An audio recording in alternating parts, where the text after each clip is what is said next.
welcome to Coach Dave Academy. This is Suellio Almeida, and we're gonna see my lap with the Porsche Cup 911 992 at Knockhill. So we're gonna see the lap in its entirety, and then we're gonna break down the corners one by one.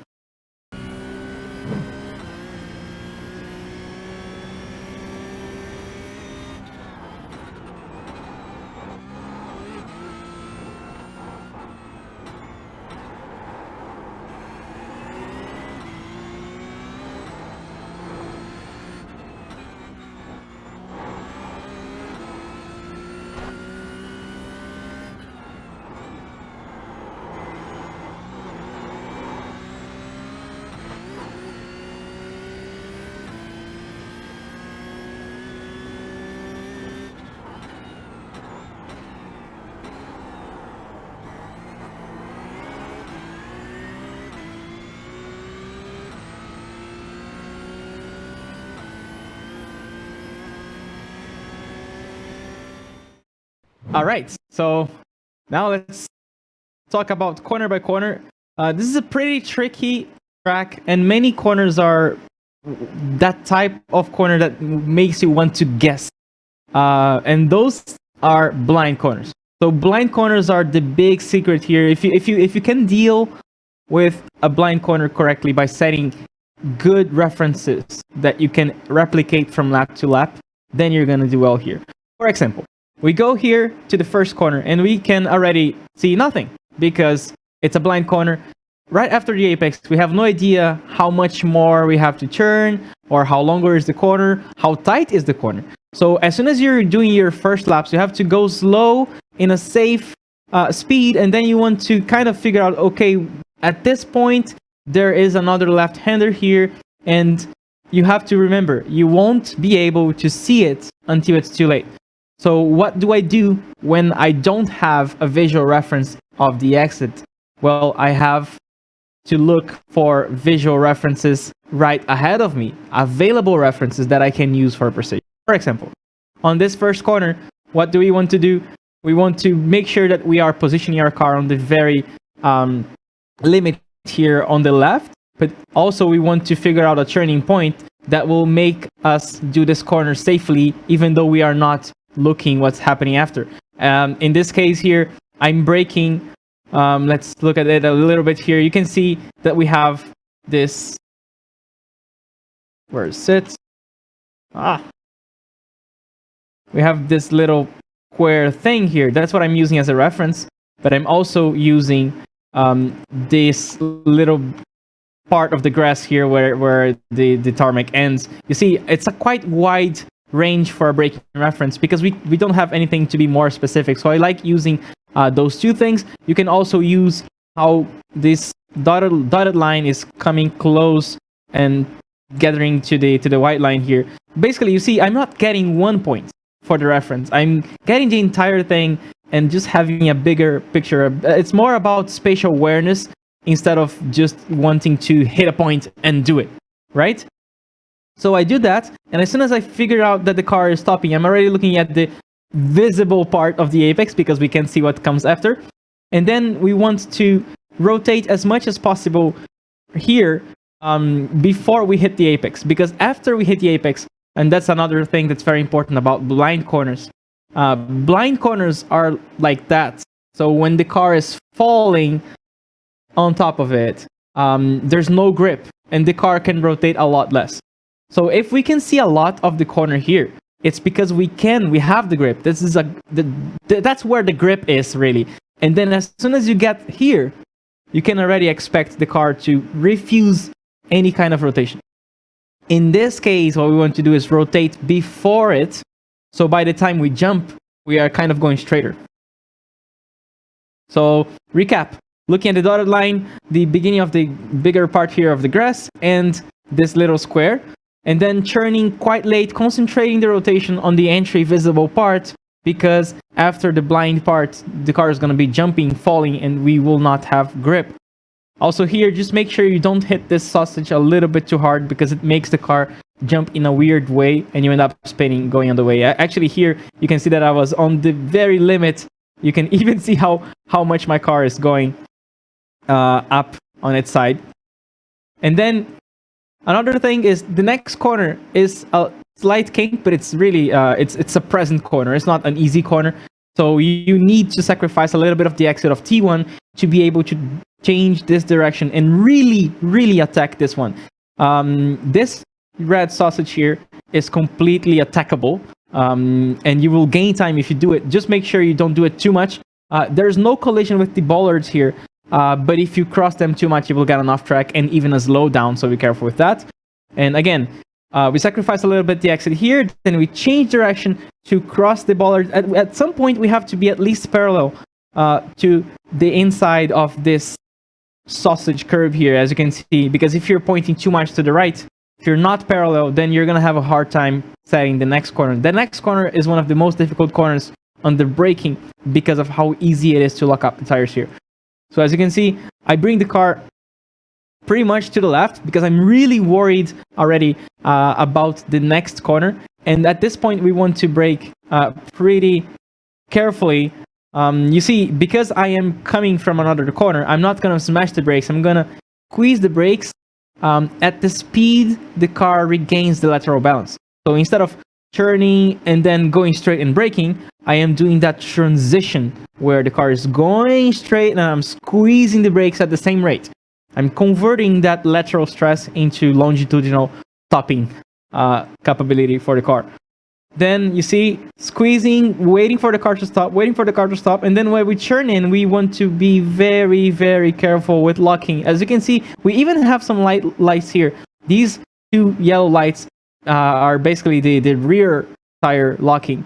So I have to be very careful. And now we, like 1 second later, we get the purple lights, which are the front tires locking. So as you can see, this corner is very easy to lock. Even on my best lap of the stint, I was actually doing some micro locking. Some micro locking is accepted, but we don't want to abuse on them. And then here you want to get back on power as soon as you realize that the car is not going too wide. So you want to get back on power quite aggressively here. We have a good grip. The car is going to give that little extra rotation if you do it too much, so be careful. You get back on power so the car keeps rotating and you can use all the way the curb here, all the way until the green. Just make sure you don't really touch the gravel, because by the time you touch the gravel, you're already looking forward for the next corner and you're going to be turning to the right. If you touch the gravel while turning to the right, it's not going to be a very happy outcome, so be careful with that. Then we're turning the next corner. You can definitely from here already see that it has a very high curb. The sausage curb here, you definitely want to avoid that. We can use the blue and white curb like that, but even the blue and white curb has kind of a higher part here towards the where it meets the sausage curb, so you have to be careful even with that. And also here you can see that I'm not going flat out. I am actually lifting a little bit. If you go flat out, by the time you get into the compression, you get a super oversteer to the right. I have spun here several times when I was trying to figure out the good lines. So the best way to do is to just lift, wait for the car to compress, and then you get back on power, as you can see. Let's see it again so you can see the timing of the lift. You see flat out, lift a little bit, flat out again. You see, it's a very quick thing. Also, make sure that, as you can see, this is a very short, compact track, and all the corners are connected on this first and second sector. So at this point, I'm already worried about the most difficult corner, which is that chicane, is, if we can call it like that, up there. We don't want to go flat out here and end up being too much to the left here. We don't want to be here. We want to have the car at least in the middle of the track, because this next corner is gonna be worth a lot of lap time. So as you can see, preparing in advance. You see, since the beginning, I'm thinking a lot about preparing the next corners in advance. I'm doing this on the exit. I'm already looking for the next left-hander, so I'm preparing it. I'm not using on the exit. Then I come here, and I'm definitely not using the exit here to the right, because there's another right-hander right after that. I'm preparing this one. This one is the only one where we really can use all the exit, because there's no other corner to the left. But then right immediately after this light right-hander kink here, we already have to worry about the chicane coming up. So here we are at the middle of the track, and this is another blind corner where you have to definitely use this as a reference. you will not use this or the exit because you can see it. By the time you decide your move towards this corner, you will not have seen the corner anyways. So what we want to do is we want to use this available visual reference to set up the entire corner, and then we just see what the outcome is. If it's not good enough on the next lap, we're going to make an adjustment to this visual available reference, and then we're going to see what happens after.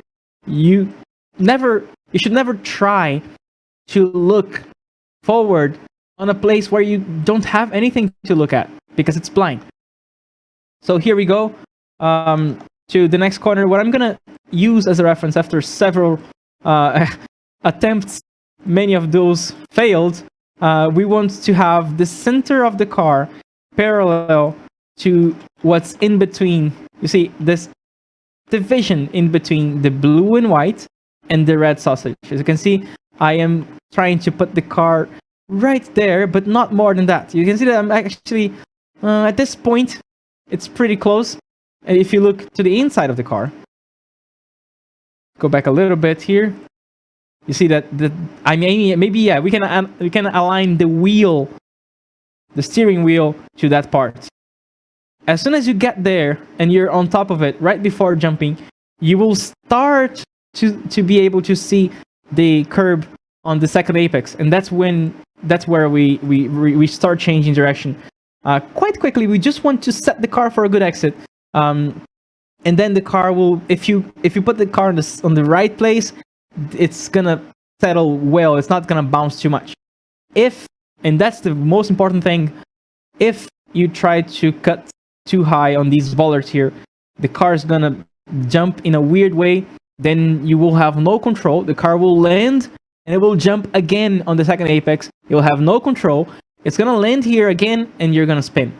Try whatever you want. If you abuse and use these bollards too much, it's not gonna work.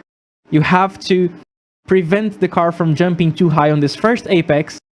You have to slow down enough and align the car to that in between the first curve and the second one, and then it will be a lot easier to the exit. Even hitting the first apex correctly, as soon as you get back on power here, you have to wait for the car to settle. It will kind of do a little bit of a jump, bounce once or twice, and then you will have to use all the track. Looking at that, at this point, we tend to want to turn a lot to the right, and this can make you spin very quickly. Allow the car to flow to the outside. You see, at this point, I'm even doing some counter steering here. Here, the car is still bouncing a little bit and sliding to the left, and I am letting it do so, because if I try to pull the car too much to the right, it's gonna spin. And here we go to the next corner. My braking reference is the beginning of the curb here, although as you can see, I'm braking slightly earlier. Why is that? It's because my braking reference is not for the initial pressure, it's for the peak pressure. So as you can see, if you look at full speed, then it makes sense that my reference is the curb itself. Because looking at the video full speed, you can see, okay, that's where I'm really, stressing the car and trying to scrub off some speed. But if you look at frame by frame, then it looks like we're braking a little bit earlier. But this is normal. If you look at any of your replays, guys, and you think you're braking at the 100, you go there and you look at the replay, you're braking at the 130 or 140. It's very normal. We always do that. And then also on this corner, be careful.